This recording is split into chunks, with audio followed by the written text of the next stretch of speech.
Bonjour à toutes et bonjour à tous, j'espère que vous allez bien. Comme d'habitude, je vous retrouve un samedi, donc aujourd'hui on est samedi. Je suis désolée, en ce moment je suis vraiment débordée et je suis un peu fatiguée, donc j'ai pas vraiment le temps de faire des vidéos régulièrement, c'est-à-dire que j'en fais plus ou moins une par semaine, mais en fait je préfère que ce soit une vidéo de temps en temps, enfin pas très souvent on va dire, et de bonne qualité plutôt que de vous faire un peu du n'importe quoi. C'est pour cela en fait que je prends le temps d'enregistrer des vidéos le week-end, c'est-à-dire pendant le samedi dimanche, je sais pas que j'essaye de pré-enregistrer des vidéos, mais généralement en fait pendant la semaine je pense beaucoup à ce que j'aurais envie de faire pendant le week-end, et donc voilà, le week-end je consacre une partie de mon temps pour enregistrer des vidéos. Bon, pour vous faire un petit compte rendu, ça va très bien, je suis juste un petit peu fatiguée. Je reviens d'une semaine en France et je repars dans une semaine en France. En fait, je passe de plus en plus souvent en France. Je passe beaucoup de temps chez vous.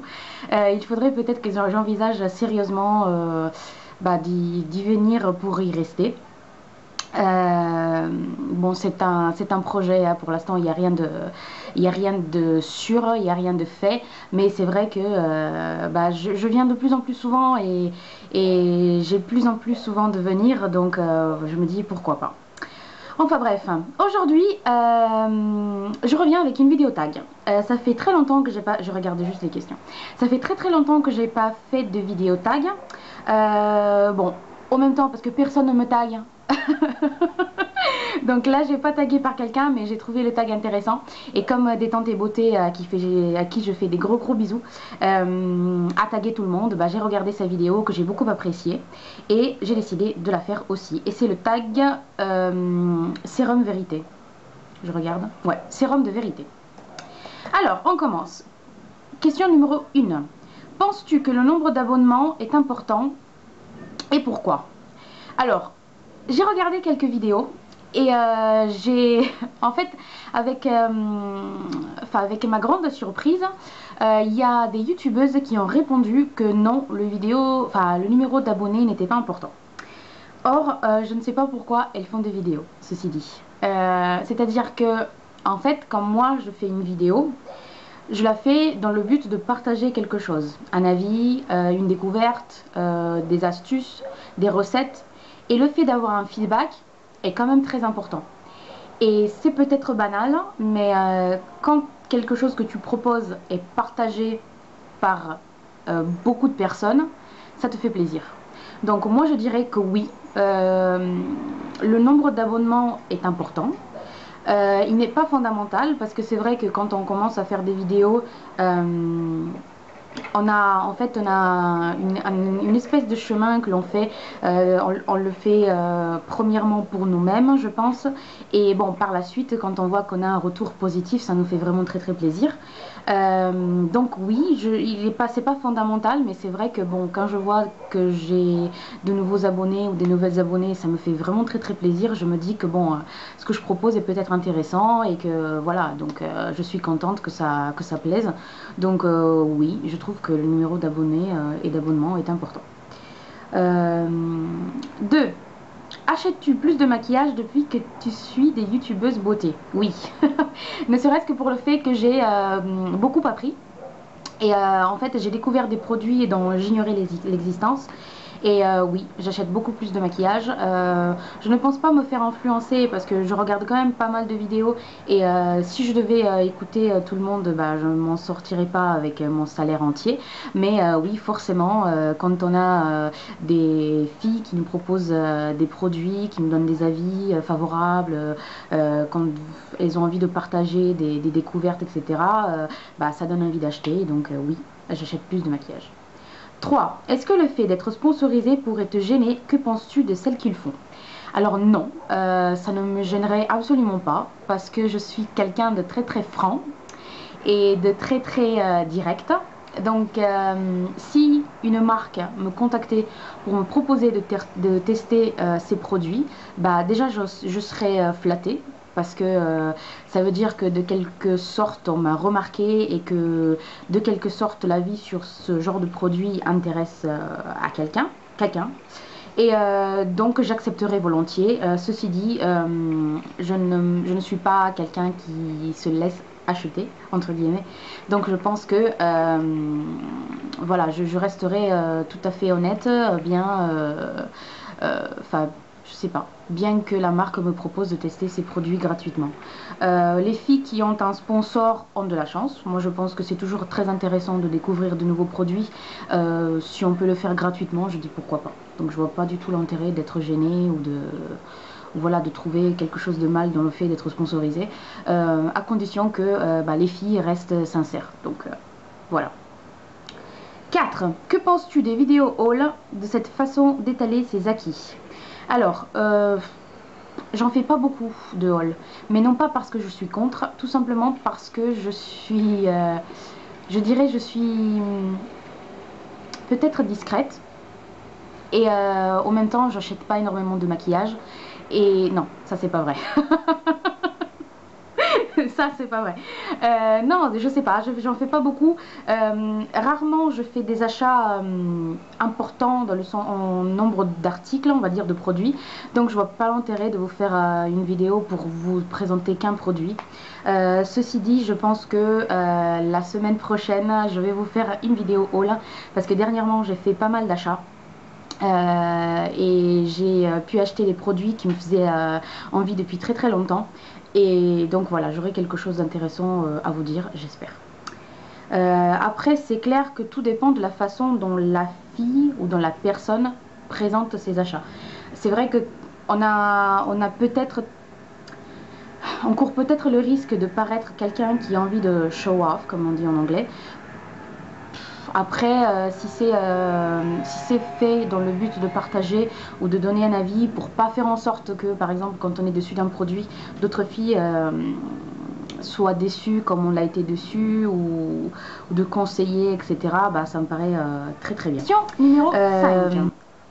Qu'as-tu pensé de l'article Grazia, o Grazia, en italien, à propos des youtubeuses hauleuses?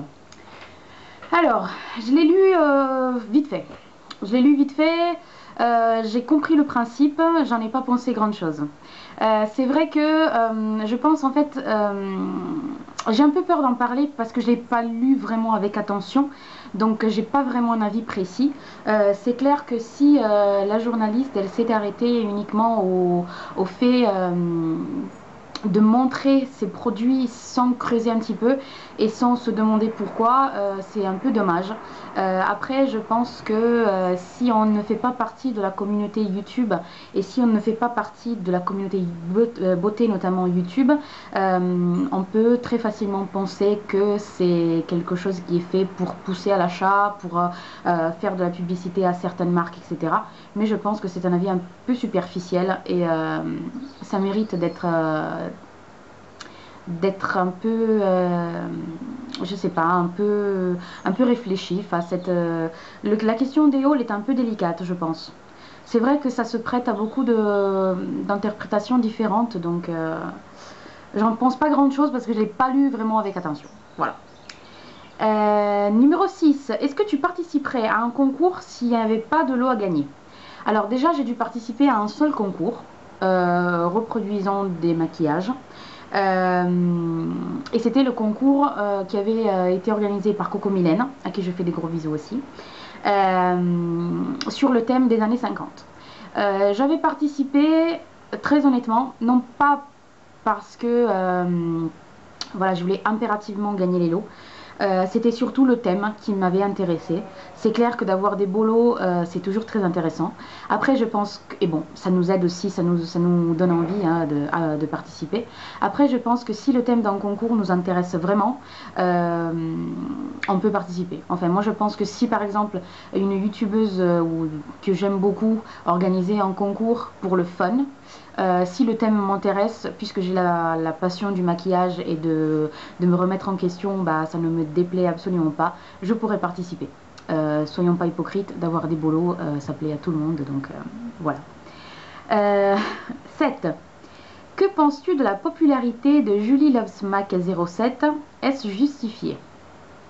Alors, je pars du principe que si une personne s'abonne à une chaîne, c'est parce qu'elle aime la chaîne ou parce qu'elle aime la personne. Pour de différentes raisons.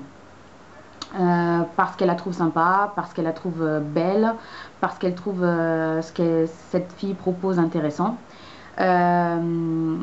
Donc si Julie Loves Mac a des abonnés, je me dis qu'il doit y avoir une raison. Après, je risque d'être peut-être considérée comme antipathique. Mais moi personnellement je ne suis pas abonnée à la chaîne de Julie Loves Mac parce que justement je trouve que ce qu'elle propose ne me correspond pas et je pense que je sais pas, sa chaîne mérite peut-être tous les abonnés qu'elle a et que sa popularité justifie les abonnements de tous ses abonnés. Je vais m'en sortir, mais donc ne justifie pas mon abonnement. Donc personnellement, je ne la suis pas. Ceci dit, j'ai rien contre elle, parce que je la connais pas. Contrôles-tu ta chaîne YouTube? Approbation de commentaires, suppression de messages et pourquoi? Alors, je laisse la possibilité aux personnes de mettre pouce en haut et pouce en bas. Oui, j'autorise les commentaires. C'est-à-dire que tous mes amis, qui ne sont pas beaucoup, peuvent laisser des commentaires librement. Parce que je les considère comme amis et en fait j'accepte la demande d'amitié uniquement de personnes avec qui j'ai un contact un peu plus direct et parce que je leur fais confiance.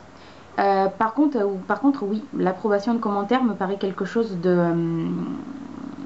d'intelligent de mon point de vue parce que je vois pas l'intérêt d'être insulté déjà. Ça m'est déjà arrivé, hein, et dernièrement d'ailleurs, d'avoir des commentaires négatifs. Je les ai approuvés. Je les ai approuvés sans problème. Et j'ai même répondu. Bon, la personne en question, sans vouloir trop en parler, n'a pas vraiment laissé des commentaires constructifs. C'est-à-dire que les critiques sont toujours acceptées et peuvent être utiles même si constructives. Dans ce cas, les commentaires étaient totalement déplacés. Donc bon, je les ai approuvés parce que voilà, parce que ça m'a paru, on va dire, normal aussi de les approuver et que j'étais pas vraiment vexée. Ceci dit, s'il y a une personne qui commence à mettre des commentaires partout en insultant ce que je fais, en m'insultant, en me traitant de tous les noms, c'est clair que personne bloquée, commentaire supprimé, tout simplement. Aussi, les pouces en haut et pouces en bas.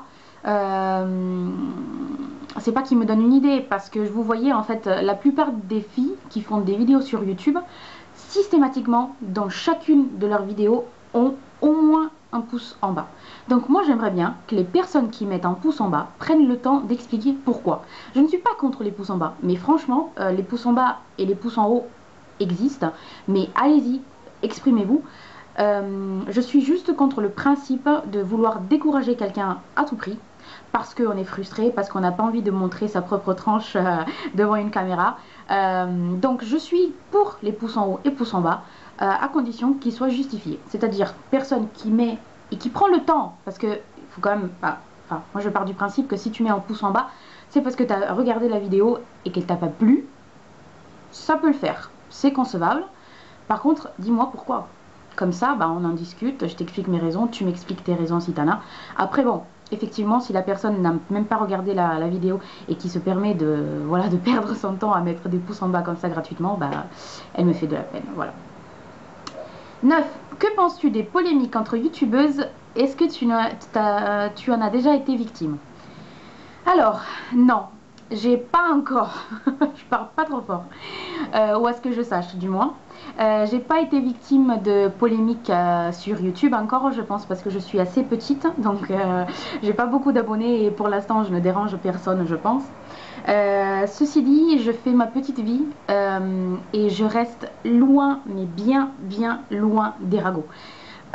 C'est quelque chose que je supporte pas, mais je trouve ça d'un puéril, mais c'est quelque chose de polémiser, enfin de faire de la polémique gratuite, de critiquer gratuitement, de parler derrière le dos des personnes que l'on connaît pas, franchement, parce que bon, il y a quelques youtubeuses que je connais personnellement, mais les autres, bon, avec d'autres youtubeuses, j'ai des contacts bien sûr, mais je les connais pas. Donc pourquoi forcément les critiquer publiquement. Pourquoi prendre le temps de faire des vidéos pour démonter des gens?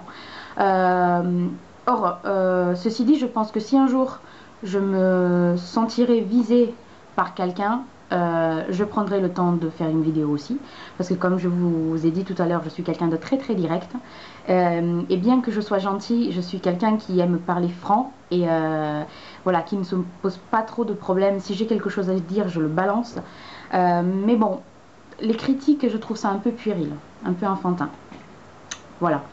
10, après il faut voir pourquoi, hein. Parce que bon, si on part avec des insultes côté personnel, famille, etc., tu me cherches, tu me trouves, hein. Le sang italien, là, le tempérament italien, il est bien présent. Il se cache derrière les yeux bleus et, et le sourire d'ange. Mais non, c'est vrai que si on touche à mes proches ou à quelqu'un que j'aime, je deviens très très méchante et je peux être très très méchante. Mais je n'aime pas montrer, je n'aime pas me faire belle, disons que je peux être méchante. Sachez juste que il vaut mieux m'avoir de son côté plutôt que de me voir contre soi. Ceci dit, je reste adorable. 10. Enfin, est-ce que pour toi aussi, avant YouTube, un Mac était soit le patron d'une péripatéticienne, soit la création de Steve Jobs? Je connaissais pas Mac du tout. J'ai commencé à connaître Mac quand j'ai commencé à regarder des vidéos. Donc je connaissais bien sûr Mac, le PC, mais non, je savais pas du tout que c'était une marque de produits de beauté, de cosmétiques, de maquillage. Et je suis pas vraiment très très fan de Mac. J'ai quelques produits, mais je suis pas Mac addicted comme beaucoup de filles. Donc non, je connaissais pas cette marque. Et voilà, donc pour le tag, c'était tout. On a terminé les questions. Je l'ai trouvé très très intéressant, ce tag. J'espère que vous l'avez trouvé aussi intéressant que moi. Je tag Coraline, donc Make-up Addict 57, DJ Amouna 618, qui est Stéphanie, Movie Fan, je me souviens plus du chiffre, tu me pardonneras Steph. Qui est-ce que je tag? Et toute personne qui a envie de répondre. Sabrina Glam Retro. Et voilà, donc je tag tout le monde. Voilà, si vous avez envie de répondre, allez-y, mettez-moi une vidéo réponse sous ma vidéo, ça me fera plaisir. Sur ce, je vous laisse. Oui, je sers aussi à quelque chose, mais je sors faire quelques courses. Je vous souhaite une très bonne après-midi, soyez sages mais pas trop, et je vous dis à bientôt dans une prochaine vidéo. Et au passage, n'oubliez pas de venir me poser des questions, la vidéo elle est toujours là, elle est toujours ouverte. Gros bisous à tous.